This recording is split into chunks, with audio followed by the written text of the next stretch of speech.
ओम शांति। आज की कहानी का टाइटल है ध्यान से सुनो। एक सेठ बस से उतरे, उनके पास कुछ सामान था। आसपास नजर दौड़ाई तो उन्हें एक मजदूर दिखाई दिया। सेठ ने उसे बुलाकर कहा, इस सामान को इस पते तक लेके जाना है, तुम कितने पैसे लोगे? तो मजदूर कहता है, आपकी जो मर्जी हो वो मुझे दे देना, लेकिन मेरी एक शर्त है कि जब मैं सामान लेकर चलूं तो रास्ते में या तो आप मेरी बातें सुनना या आप अपनी कोई बातें सुनाना। सेठ जी ने उसकी शर्त मानकर उसे हाँ बोल दिया। सेठ का मकान लगभग 500 मीटर की दूरी पर ही था। मजदूर सामान उठाकर सेठ के साथ चल दिया और बोला, सेठ जी आप कुछ सुनाओगे या मैं कुछ सुनाऊं? तो सेठ ने जवाब दिया कि तू ही कुछ सुना दे। मजदूर ने खुश होकर कहा कि सेठ जी, जो कुछ भी मैं आपसे कहूँ उसे बड़े ध्यान से सुनना। और पूरे रास्ते वो मजदूर बोलता गया और थोड़ी देर में ही दोनों मकान तक पहुँच गए। मजदूर ने बरामदे में सामान को रख दिया। सेठ जी ने उसे कुछ पैसे दिए। मजदूर ने पैसे ले लिए और सेठ जी से बोला, सेठ जी मेरी बात आपने ध्यान से सुनी या नहीं? सेठ ने कहा, मैंने तेरी बात नहीं सुनी, मुझे तो बस अपना काम निकलवाना था। तो ये बात सुनकर मजदूर ने कहा, सेठ जी आपने अपने जीवन की बहुत बड़ी गलती कर दी, क्योंकि कल ठीक 7 बजे आपकी मौत होने वाली है। सेठ को यह बात सुनकर बहुत जोर से उस मजदूर के ऊपर गुस्सा आ गया और मजदूर से कहा, तेरी बकवास बहुत सुन ली मैंने, अब जा रहा है यहाँ से या तेरी पिटाई करूँ? मजदूर बोला, आप मुझे मारो या छोड़ो, पर कल ठीक 7 बजे आपकी मौत होनी ही है। अब भी समय है, मेरी बातों को अभी भी ध्यान से सुन लीजिए। अब सेठ जी थोड़ा सा गंभीर हुए और बोले, मरना तो एक दिन सभी को है, अगर मेरी मौत कल शाम को होनी है तो वो होगी, इसमें मैं या कोई कर ही क्या सकता है? तो मजदूर बोला, मुझे पता है सेठ जी, कोई इसमें कोई कुछ नहीं कर सकता, पर फिर भी एक बार मेरी बात को ध्यान से सुन लीजिए। फिर सेठ जी बोले, ठीक है सुना, क्या मुझे तो सुनाना चाहता है, अब मैं ध्यान से सुनूंगा। तो मजदूर बोला, सेठ जी मरने के बाद जब आप ऊपर जाएंगे तो आपसे यह पूछा जाएगा कि हे मनुष्य, पहले तुम पाप का फल भोगोगे या पुण्य का? क्योंकि मनुष्य अपने जीवन में पाप और पुण्य दोनों ही करता है। तो सेठ जी आप जवाब देना कि मैं पाप का फल भुगतने को तैयार हूँ, लेकिन पहले पुण्य का फल अपने आँखों से मैं देखना चाहता हूँ। इतना कहकर वो मजदूर वहाँ से चला गया। दूसरे दिन ठीक 7 बजे सेठ जी की मृत्यु हो जाती है। सेठ मरने के बाद ऊपर पहुँचा तो यमराज ने उससे प्रश्न पूछा कि हे मनुष्य, मुझे बताओ कि पहले तुम पाप का फल भोगोगे या पुण्य का? तो सेठ जी को वो मजदूर की बात याद आ गई और सोचा वो मजदूर सही बोल रहा था। मैं मूर्ख उसके बार बार बोलने पे भी उसकी बातें ध्यान से सुनना ही नहीं चाह रहा था। तो जैसे उस मजदूर ने बात बताई थी, ठीक वैसे ही सेठ जी ने यमराज को वही उत्तर दिया। सेठ जी ने कहा यमराज जी से कि मैं पाप का फल भुगतने को तैयार हूँ, लेकिन पहले मैं इन आँखों से अपने पुण्य को देखना चाहता हूँ जो मैंने अपने जीवन में किए हैं।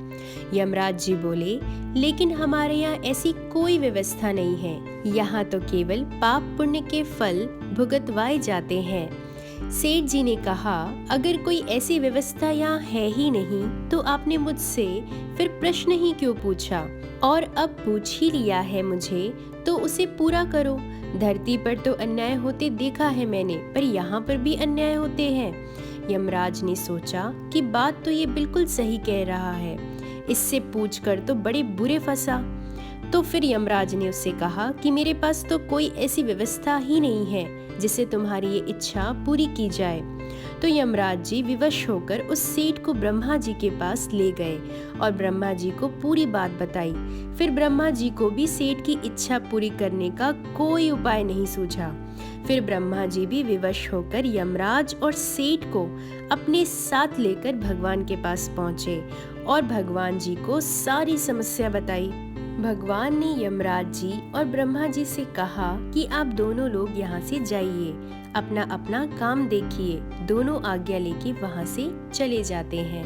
फिर भगवान ने सेठ जी से कहा, अब बोलिए, तुम क्या कहना चाहते हो, तुम्हारी क्या इच्छा है? तो सेठ जी बोले, हे कृपा सिंधु, मैं तो शुरू से एक ही बात कह रहा हूँ कि पाप का फल भुगतने को मैं तैयार हूँ, लेकिन अपने पुण्य का फल अपनी आंखों से मैं देखना चाहता हूँ। तो भगवान जी बोले, धन्य है वो मजदूर जिसने तेरे अंतिम समय में तेरा कल्याण करा दिया। अरे मूर्ख, उसके बताए उपाय के कारण ही तो तू आज मेरे सामने खड़ा है।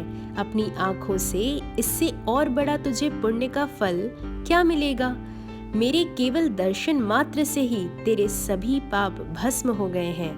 चलिए अब हम भी जरा विचार करें। हमारे जीवन में भी, चाहे वो हमारे माँ बाप हो, हमारे बड़े बुजुर्ग हो, हमारे हितैषी हो या कोई भी अनजान व्यक्ति हो, जीवन की इस यात्रा में बहुत लोग हमारे कल्याण के लिए, हमें अच्छा बनाने के लिए, आगे जीवन बिना किसी कठिनाई से बीते उसके लिए हमें अच्छी बातें सीख देते हैं, जिसे हम पल भर में ही इग्नोर, अनदेखा, अनसुना कर देते हैं और यही कह देते हैं उनसे कि आप अपनी सीख अपने पास रखिए, ये मेरा जीवन है, मैं सब कर लूँगा।